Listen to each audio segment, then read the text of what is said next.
And, alright.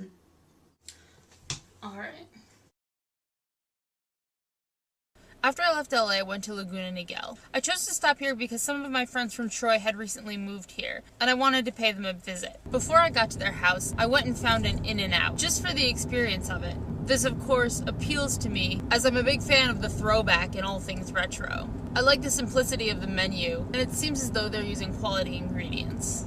The reason my friends moved to Laguna Niguel is because one of them got a job working for Blizzard Entertainment. If that means as little to you as it did to me, then maybe you've heard of World of Warcraft? I went with my one friend to pick her husband up from work. She had to show ID to be let into the parking lot. They really keep everything on the down low. Some of the employees were hanging out outside at picnic tables. And the thing that I noticed was, no matter their age, weight, height, or ethnic background, they were all the same guy. I just stayed with them for the evening, and the next day I got up early to drive to San Diego. I had done some research, and I read that La Jolla Cove was a great place for snorkeling. Renting your own snorkeling stuff was expensive, so I brought my fins and my snorkeling gear with me. The directions I got to La Jolla Cove were from this 2004 Frommer's Guide to California.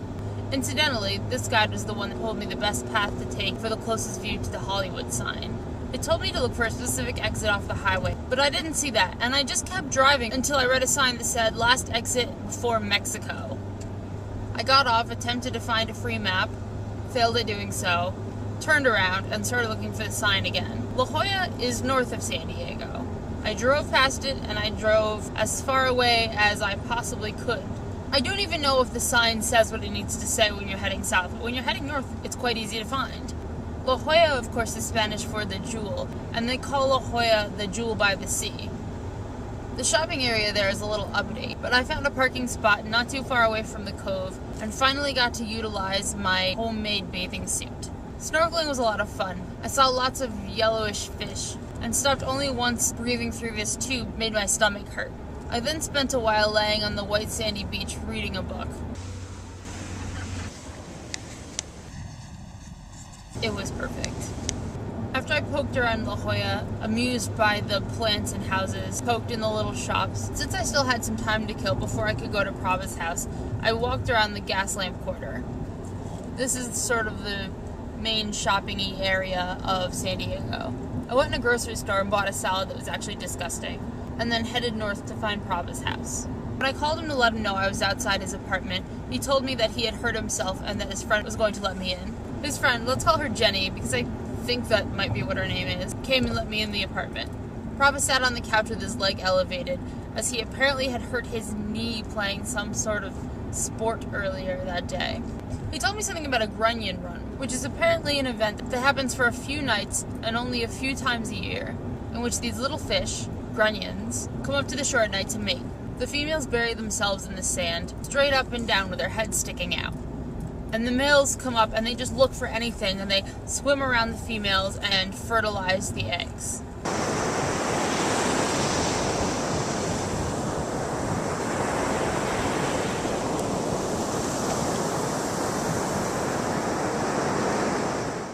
Prava told me the fish are not too smart, and that if there's a stick or anything approximately the right size sticking up, the male grunion will mate with that. Local laws allow you to catch the fish for eating, but you're only allowed to catch them in your hands, and I don't believe you're allowed to bring any buckets or nets or anything of that sort. Of course, people break these rules. We went just because it was cool, not because we want to eat fish. The next day, I got up early in the morning to go to the San Diego Zoo.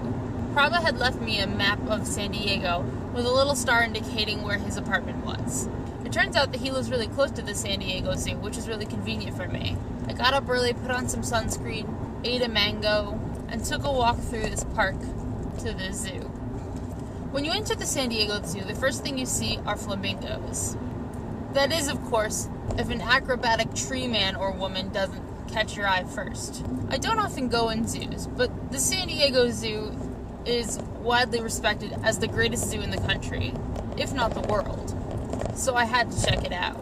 Some things in the zoo I was really impressed with were the klipspringers, which are tiny, adorable, and amazing. Just the fact that they can jump and land on these rocks I saw these weird long-necked turtles and spent a long time watching a family of gorillas. Oh, this is why. Look. Checked out the elephants and the zebras, some weird horse-zebra mixture. Went in the insect house and several bird rooms. What are those called? Flirted with an otter.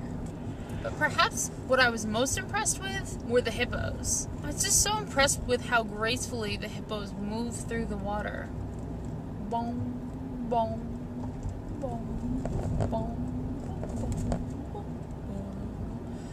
And then the hippo would come and smush his face on the glass. Oh, hi. What's going on? I ate lunch at one of the zoo restaurants, excited about their commitment to sustainable agriculture and how they let you know where all of the components of your meal come from. The burger I had was delicious. The people of San Diego were really nice, and though I had intended it to be a slightly animal-centric stop, animals ended up filling more of my time there than I expected. After the zoo, I went back to Prabha's house and looked up where the closest Marshall's or TJ Maxx was. I had purchased a pair of sneakers out of desperation somewhere outside of San Francisco, but they were uncomfortable and I didn't want to use them if I could find a better pair for the same price. Luckily, this Marshall's, or was it TJ Maxx, had a nice pair of Nike running sneakers for like $30, and they were comfortable to boot. So I returned the other pair and purchased that pair, and then killed some time at Old Navy and ended up buying some clothes. I went back home and took a little jog. It was so nice to jog again. The next morning I got up early and started heading northeast.